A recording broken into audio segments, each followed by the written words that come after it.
Retour sur le plateau Equinox Soir, deuxième partie, c'est le temps du débrief. Toujours en compagnie de Emmanuel Kounié, Maître Achille Lejo, Albert Anatole Aïssi et Jonathan Batengene. Cette situation devant les centres de vaccination, vous comprenez qu'il y a très peu d'affluence. Tout à fait. C'est dû à quoi, selon vous? Déjà, il y a une situation polémique autour des vaccins. Seront-ils efficaces? Sont-ils effectivement la solution contre la pandémie?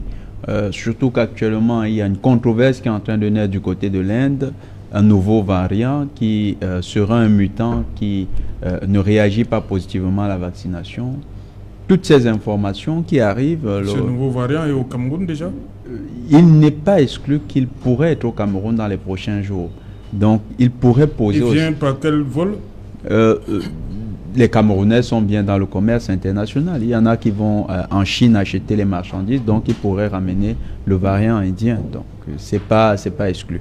Donc, il y a cette controverse autour du vaccin d'abord qui ne rend pas très facile les choses. Il y a maintenant le fait que le nouveau variant arrive. Ça crée, et il faut regarder le patient camerounais tel quel. C'est un individu qui s'informe, qui a accès à plusieurs sources d'informations et donc qui est au fait de l'évolution. Du village planétaire? Tout à fait. Nous sommes au courant de tout? De tout. Nous sommes au courant de tout, c'est Jalin. Donc, c'est ça qui explique... ça explique cette réticence. Et il y a le fait que de plus en plus, même si ça ne se dit pas ici sur les plaies, ça ne se dit pas trop fort, les Camerounais font confiance à la pharmacopée locale. Il y a la solution de Monseigneur Cléda qui est déjà très connue de tous les Camerounais. Il y en a qui ont bénéficié. Et Serge, je crois que vous-même, vous avez déjà rencontré un individu qui vous dit « J'ai été souffrant de Covid et c'est la solution de Monseigneur Cléda qui m'a soigné. » Donc, avec ces solutions internes, ça explique cette réticence des Camerounais. Albert Anatole, ici, on a un moment où la population dit « Non, on veut que les gouvernants se fassent vacciner d'abord. » Mais on a vu le Premier ministre, chef du gouvernement, d'abord, au lendemain de l'arrivée des toutes premières doses de vaccins au Cameroun, à savoir Sinopharm. Au lendemain, on a vu le ministre de la Santé se faire vacciner. Après, le Premier ministre et quelques membres du gouvernement ont emboîté le pas. Pourquoi, selon vous, les Camerounais sont encore un tout petit peu réticents? Mais écoutez, c'est autour. Vous êtes responsable de votre sécurité sanitaire. Oui. Et comme je suis responsable de ma sécurité sanitaire, donc les membres du gouvernement sont libres d'aller se faire vacciner. C'est aussi clair que ça. C'est facile à comprendre. Oui. Et puis, moi j'ai quand même deux problèmes par rapport à cette affaire de campagne vaccinale. Pourquoi privilégie-t-on les vaccins au lieu du traitement? C'est quand même paradoxal. Il y a plusieurs experts, que ce soit nationaux, c'est vrai que dans le contexte camerounais, nos spécialistes ne parlent pas trop, je ne sais pas pourquoi, et quand bien ils passent, et quand ils vont chez le Premier ministre, chef du gouvernement, pour encourager les Camerounais à se faire vacciner, non pas dans le cadre d'une solution endogène des vaccins, mais dans le cadre d'une solution exogène. C'est-à-dire qu'en fait, il s'agit des vaccins expérimentaux qui sont en train d'être vaccinés, qui sont en train d'être armés à la population mondiale d'une manière générale. Donc, très souvent, il s'agit des vaccins qui ne respectent pas le protocole éthique. Donc, vous n'allez pas donc demander à tous les Camerounais d'aller de prendre le couloir pratiquement de la mort, parce que vous avez plusieurs spécialistes de santé d'envergure internationale qui vous disent non, il faut faire très attention avec cette affaire-là. Il s'agit davantage d'une affaire de marketing, d'une affaire de profit, il s'agit d'enrichir les big pharma. Donc, ça n'a rien à voir de sanitaire. Et en plus, les populations, d'une manière générale, exigent ce que j'appellerais, n'est-ce pas, comment je peux dire ça? Il existe ce que j'appelle les déclarations, les déclarations de responsabilité. C'est-à-dire que vous vous engagez à me faire vacciner, mais si d'aventure il y a des effets secondaires, oui, vous en êtes responsable. Mais pourquoi est-ce que les gouvernements rechignent à signer justement aux populations cette déclaration de responsabilité? Dans ma famille, par exemple, moi j'ai connu par le passé, en son temps, des victimes, n'est-ce pas, de ce qu'on appelle de certains vaccins qui étaient administrés contre la polio. Et ça a créé des dégâts pas possibles. Ça a créé des dégâts pas possibles. Donc, est-ce que le gouvernement camerounais de l'époque avait pris la responsabilité de manger ces victimes-là? Donc, moi, je pense qu'aujourd'hui, au regard de ce qui se passe tout à l'heure, Jonathan l'a indiqué fort à propos, nos populations s'informent, ils sont au contexte de tout ce qui se passe. Le Cameroun, les assurances du gouvernement? Non, je vous ai dit tantôt qu'ils sont libres d'aller se faire vacciner, comme je suis libre de refuser de me faire vacciner. Ouais. Donc, même que ce n'est pas obligatoire. Non, ça ne peut même pas être obligatoire. Même s'il y a une loi qui passe à l'Assemblée nationale, si elle est mauvaise, elle doit être violée, cette loi. Elle doit être violée? Si elle est mauvaise. Parce que toutes les lois ne sont pas bonnes. Et quand une loi n'est pas bonne, on la viole. Parce que, en tout cas, une loi est faite pour être violée. Donc, pour être violée. Une loi est faite pour être violée? Une loi est faite pour être violée si elle est mauvaise. Donc, non, je le dis. Albert, non, une loi est faite si elle est mauvaise. Non, pas pour être violée. Donc, ne dites pas. Pour être appliquée. Si elle est mauvaise, si vous me dites que. Si vous me demandez d'aller me faire vacciner et que ces vaccins vont pas apporter des effets indésirables plus tard et que vous n'êtes pas capable d'en assumer la responsabilité, même si c'est légiféré, je n'y vais pas. Non, là, c'est un ordre, c'est-à-dire c'est une instruction illégale. Je pense donc que, maître, il faut bien m'excuser, merci, c'est mon temps de parole. Alors, je suis en train de dire que si une loi me demande d'aller me faire vacciner et que je sais que rien ne garantit la sécurité du vaccin qui m'est amnistié, je n'y vais pas du tout. Mais là, tu ne veux quitte à aller certainement en prison parce que j'aurais refusé de me faire vacciner. Okay. Mais en même temps, je dois également ma liberté d'aller ou non me faire vacciner doit également être respectée parce que c'est aussi fondamental. Ok, maître Achille Lodjo, sur cette attitude de certains Camerounais qui hésitent. Oui, franchir le pas. Mon cher Alain, permet que, en tant que juriste sur ce plateau, je ne peux pas permettre certaines choses. Je ne peux pas permettre qu'on dise sur un plateau sérieux comme celui-ci que la loi est faite pour être violée. Elle est mauvaise. Alors, maintenant, je ne suis pas obligé de respecter une instruction ou alors un ordre manifestement illégal. Ça, c'est autre chose. Alors, mais la loi est faite pour être respectée. Elle s'applique égard omnes, c'est-à-dire à l'égard de tout le monde. Tout à fait. Ceci étant dit, je pense qu'avec ces vaccins-là, le Cameroun risque d'avoir son variant du Covid. Parce que ces vaccins sont déjà pas sérieux. L'efficacité de ces vaccins a été mise en doute par des pays occidentaux qui sont d'autres sont même allés jusqu'à interdire certains de ces vaccins qui malheureusement ont été déversés sur le continent africain.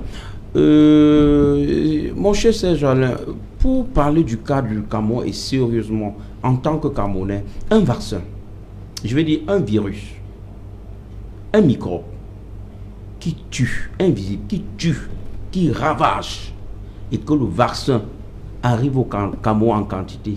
Au jour d'aujourd'hui, on ne vous dit pas encore qu'on a détourné. Vous pensez que c'est sérieux? Aucun ministre n'a encore suspecté d'avoir détourné ce vaccin. Il n'y a rien de sérieux dans ça. Donc, il faut encourager la pharmacopée traditionnelle. Ça, c'est le point de vue de maître Lodjo Achille. Il faut qu'on se comprenne bien. Donc vous encouragez le détournement, maître Lodjo? Je dis, le détournement, je ne l'encourage pas. Et nous connaissons que c'est le jeu favori de ceux qui nous gouvernent. Si au jour d'aujourd'hui, je le répète, un microbe, un virus qui décime toute une planète et que les vaccins arrivent chez nous au Cameroun, je parle comme un Camerounais, arrivent ici au Cameroun, et quand vous dites 2 semaines après, 1 mois après, qu'il n'y a pas eu de détournement, il n'y a rien de sérieux dans ça. S'il y avait du sérieux, tous les ministres là auront déjà détourné ça pour vacciner d'abord leur propre famille. Il faut qu'on soit sérieux. Et il y a 2 vidéos qui sont devenues virales sur la toile, et j'en ai même publié sur mon statut. La vidéo de la vaccination du ministre de la Justice et la vidéo de la vaccination du directeur de l'hôpital régional de Bafoussam. Quand vous regardez ministre de la Justice, non, je parle du ministre de la Santé publique, c'est peut-être un lapsus. Le ministre, la vidéo de la vaccination du ministre de la Santé publique du Cameroun et celle de la vaccination du directeur de l'hôpital régional de Bafoussam. Quand vous regardez minutieusement ces 2 vidéos, vous n'avez pas besoin d'être un expert pour comprendre que des 2 vidéos, il y a une qui cloche. Ils sont sérieux. Alors, moi, je pense tout simplement que le gouvernement camerounais aurait dû investir dans la pharmacopée traditionnelle, encourager nos thérapeutes, essayer de mettre des moyens à la disposition de Monseigneur Samuel Kleda, parce que beaucoup sont les Camerounais qui ont pris cette potion et qui s'en non sortis. Pourquoi est-ce qu'au jour d'aujourd'hui, on ne peut pas mettre à contribution les chercheurs camerounais, je veux dire nos chercheurs, dans le sens de trouver une solution palliative qui puisse être typiquement camerounais avec nos essences traditionnelles? Voilà, Emmanuel Kounié, votre avis sur ce qui se passe? Oui, moi je pense que nous avons trop de problèmes. Parce que nous sommes gouvernés par des gens qui sont, enfin, qui sont victimes de l'effet de mode. Hein? Chaque fois qu'il y a une mode, ils s'engouffrent tout simplement. Dans le Cameroun, on ne devait pas parler de vaccination. Non, je crois que si nous pensons que nous avons besoin de la vaccination, encore que on n'a pas tellement besoin de la vaccination, dans la mesure où je crois que avec, n'est-ce pas, nos recherches, avec la pharmacopée, nous avons suffisamment maîtrisé cette maladie. Et je pense que le plus important n'est pas de faire comme les autres. Et puis, quand bien même on aurait bien voulu faire en sorte que ces vaccins arrivent chez nous, la moindre des choses aurait voulu, le moindre du sérieux aurait voulu que des laboratoires camerounais puissent examiner ce vaccin et le certifier comme étant bon pour nous. Mais le vaccin est arrivé, on dit le lendemain, le ministre s'est vacciné. C'est pas parce que le ministre se vaccine, s'il doit se vacciner pour mourir, parce que je dois également aller me vacciner pour mourir. Non, je crois que c'est ridicule, ce genre de choses. Il y a des laboratoires chez nous, ils prennent les vaccins, 2, 3 laboratoires. D'ailleurs, les pays occidentaux qui ont refusé ces vaccins, c'est sur la base, n'est-ce pas, des travaux des laboratoires de ces pays-là. Mais d'où vient-il que, dès qu'on dit que le vaccin est là et que ça vient de je ne sais pas d'où, c'est bon. C'est bon sur la base de quoi? Donc moi je crois que c'est très léger de la part de ceux qui nous gouvernent. Et que quand il y a un problème comme celui-ci, nous devons cesser de vivre les effets de mode. Et puis c'est dans tous les domaines. Quand on dit démocratie, tous les pays africains le même jour font la démocratie. Quand on dit plan d'ajustement structurel, tous les pays vont au même moment. Quand on dit, les plans ont échoué, tous les plans échouent le même jour. Quand on dit on change, le Cameroun a le SND, le Tchad a le PND, le même jour. Ça veut dire que tout ça, c'est des affaires qui sont fabriquées ailleurs et qu'on nous apporte. Il faut pas, si les gens ne peuvent pas nous gouverner, il faut qu'ils libèrent le plancher. Parce qu'ils ne font absolument rien là-bas. Ils sont là pour tendre les oreilles. Dès qu'ils entendent que dans le monde, on est en train de faire telle chose, ils ramènent ici, tout bêtement, et puis ils nous soumettent à ce genre de choses. Donc, je crois que pour ce qui est de ce vaccin particulier, il faut que des laboratoires locaux puissent nous certifier que ce vaccin est bon pour nous, sur la base, n'est-ce pas, d'un travail de recherche. Hein, qu'on regarde les molécules, qu'on regarde ces choses-là, et qu'on nous dise... Il y a le seul laboratoire que nous avons qui est peut-être performant, c'est le Centre Pasteur. Que le Centre Pasteur dont nous disent, mais est-ce que le Centre Pasteur a même dit quelque chose? Rien du tout. Le vaccin arrive, on nous dit que le lendemain, il y a le ministre qui s'est vacciné, le gouvernement encourage les gens à se vacciner. Le gouvernement encourage sur la base de quoi? Parce qu'ils ont entendu qu'on a vacciné les gens ailleurs, ils nous ramènent ça chez nous. Non, je crois qu'on ne peut pas vivre comme ça. Moi, je crois que les gens qui nous gouvernent doivent être sérieux et nous présenter des choses qui sont sérieuses afin que nous puissions accepter. Moi, personnellement, je considère cela comme de la plaisanterie, tout simplement. Voilà, on va terminer avec un mot peut-être sur ce qui se passe en Kolmitak. Ça dépend de vous, hein, soit en Kolmitak, soit le Tchad. Rapidement. Oui, Kolmitak. Oui, je suis très à l'aise à parler de Kolmitak. Vous savez, c'est Edouard II, son bastion électoral. Moi, je vais d'abord pointer un droit accusateur sur le sous-préfet de Douala II, qui en réalité n'a pas pu maîtriser que cet événement malheureux se produise. Parce que quand M. Tchumke est suspendu, c'est pour des causes bien connues, bien réelles. Je ne veux pas rentrer là-dedans. Et quand quand la suspension est levée, le sous-préfet connaît déjà que l'intérimaire refuse de céder. Puisqu'entre-temps, il a fait un travail de sérieux, il faut le dire. Est-ce que ça se passe comme ça? Laissez que je vous dise. Non, il devait, quand je pointe un droit accusateur sur lui, il devait tout manager au niveau de ses services avant de descendre sur le terrain. Parce qu'il a appelé dans son bureau l'intérimaire pour peut-être les besoins de notification. Et le gars a exprimé son opposition, ce qui n'est déjà pas normal.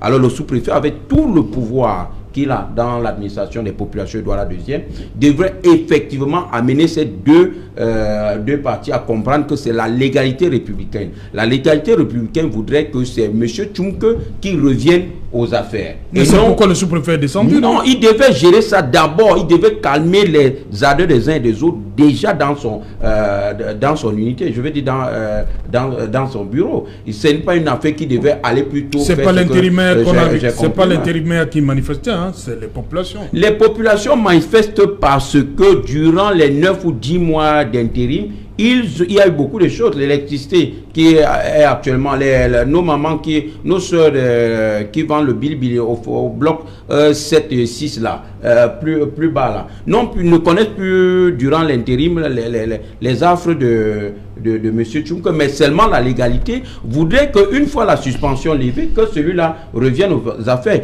Quitte à ce que la population fasse, je ne sais pas quel document ils peuvent envoyer à l'autorité administrative pour dire qu'actuellement nous ne voulons plus de telles personnes, mais en l'état, c'est M. Tchounkeu qui devait revenir, et le sous-préfet connaissait déjà que la situation devrait être explosive parce que le camp de M.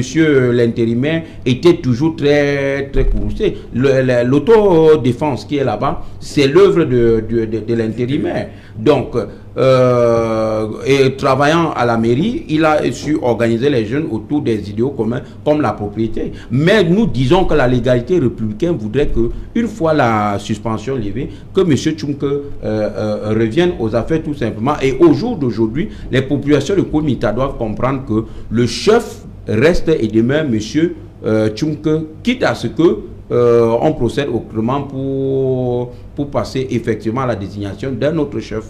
Voilà, selon notre reporter Martin Abanda, il est Sa Majesté Tchounkeu, accusé des faits graves. Hein. On a suivi des populations parler là. Vendre les terrains partout. Voilà, vendre des terrains, amplification du banditisme, mais c'est quand même grave. Que les sujets, entre guillemets, exposent leur chef, comme ça. Tout à fait, c'est un chef donc, qui est actuellement en panne de légitimité.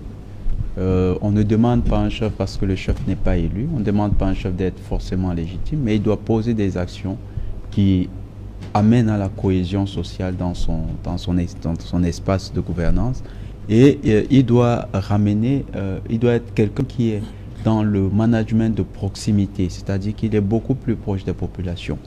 Dans son cas, M. Tchounkeu, visiblement... Non, Sa Majesté Tchounkeu. Sa Majesté Tchounkeu, voilà. Visiblement... Pas M. Tchounkeu, Sa Majesté Tchounkeu.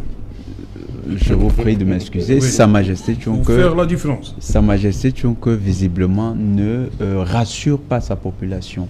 On parle de problèmes d'éclairage, on parle de problèmes d'insécurité, on parle de problèmes également d'expropriation. Il est lié à plusieurs scandales fonciers. Il est également lié à des situations comme cette cotisation qu'il aurait demandé. Il a demandé une contribution. Certainement, il n'a pas justifié le bien fondé de la contribution. Donc, s'il est amené à prendre des décisions comme ça qui sont unilatérales, c'est des décisions qui le rendent impopulaire. Et je pense que, humblement, le sous-préfet devrait revoir son casting. Est-ce que, finalement, il ne faut pas revoir la question de ce chef profondément, c'est-à-dire voir si le chef ne peut pas être destitué au profit d'un nouveau chef, c'est-à-dire celui-là qui fait l'unanimité. Parce que, quand même, c'est bien dans la question de l'ordre social, parce que le sous-préfet est le garant de l'ordre public. Dans la question de l'ordre public, ce chef constitue véritablement un trouble. Et vous savez que dans notre pays, le trouble à l'ordre public, c'est quelque chose qui est véritablement crucial. Donc, il faudrait revoir ce casting. Il n'y a pas de chef, il n'y a pas de majesté sans peuple. Tout à fait. Voilà, d'abord vous, Albert Natola, ici, sur cette situation.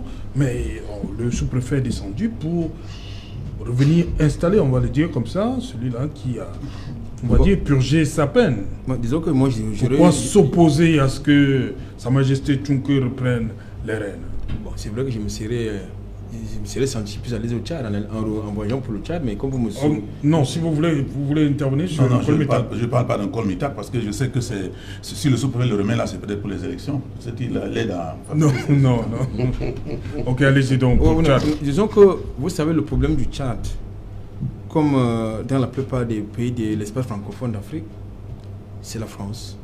Encore la France. Comme j'ai eu à le dire dans l'entame de notre émission, Macron n'a pas à s'ingérer dans les affaires internes du Tchad. Tout comme au Cameroun, tout comme ailleurs. Parce que les autorités et les dirigeants français n'accepteraient pas la même chose sur le territoire. Et pire, le président Déby a dit à Mondovision qu'il ne revenait pas en 2006 comme président de la République.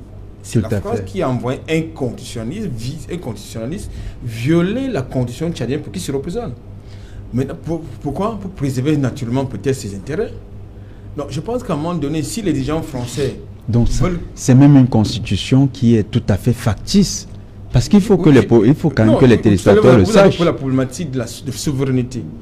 Et justement, puisqu'on nous parle de souveraineté, de respect des institutions de la République, puisque c'est ça qu'on voudrait vendre, n'est-ce pas, aux dirigeants africains, c'est le respect des institutions. Tout à fait. Eh bien, il faut donc que cette France-là amène et respecte les institutions qui existent, même si elles ne sont pas parfaites, mais que cette France-là respecte nos institutions, autant que leurs dirigeants respectent les leurs. Ça, c'est fondamental, parce que vous ne pouvez pas dire que il faut respecter l'ordre constitutionnel ou institutionnel et vous contribuez à ce que cet ordre institutionnel et constitutionnel soit constamment violé.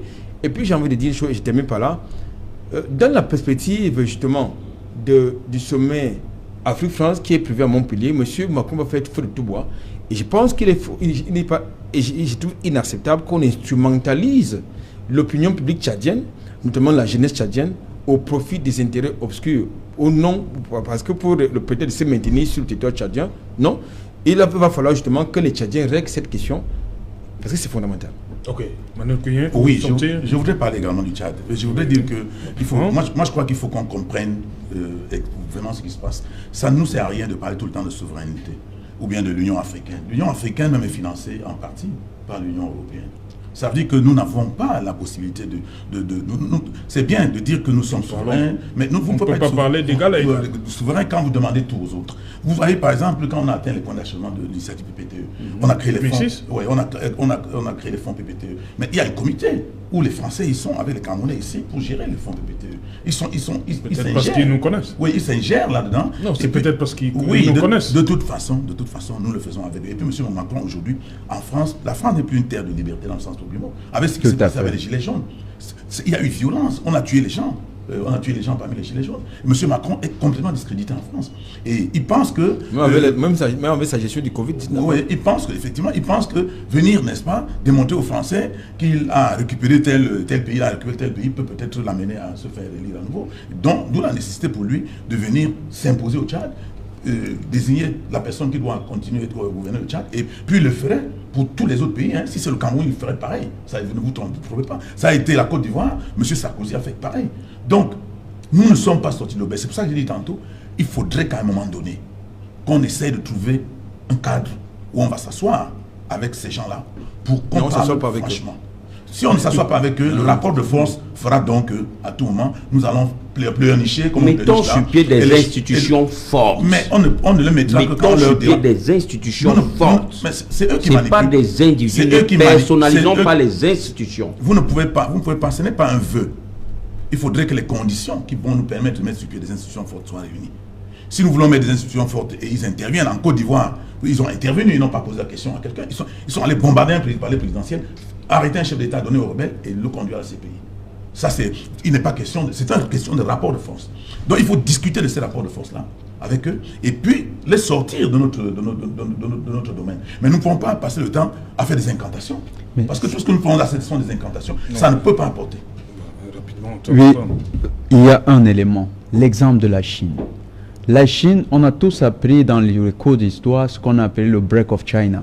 On a tous compris que la Chine avait été écarquillée par les puissances occidentales. Mais la Chine, qu'est-ce qu'elle a fait? La Chine a elle-même porté sa révolution. Donc la chance que l'Afrique a, c'est simplement de faire sortir les bases militaires françaises d'Afrique, mais surtout d'amener aussi les ambassades africaines à respecter les institutions africaines. Si nous ne réussissons pas ça, si nous laissons toujours que parfois quand un opposant se sent fustigé, il passe se réfugier à l'ambassade de France, qu'on ne soit pas étonné d'avoir des sous-préfets à la tête de nos États. C'est en vertu du principe de l'exterritorialité. Merci, cher monsieur. Merci Jonathan. Merci à vous, Maître Achille Dio. Merci Albert Anatole ici. Merci à vous également, Emmanuel Kounié. Madame, monsieur, nous sommes arrivés au terme de cette édition Equinox. Bonsoir. Colmita.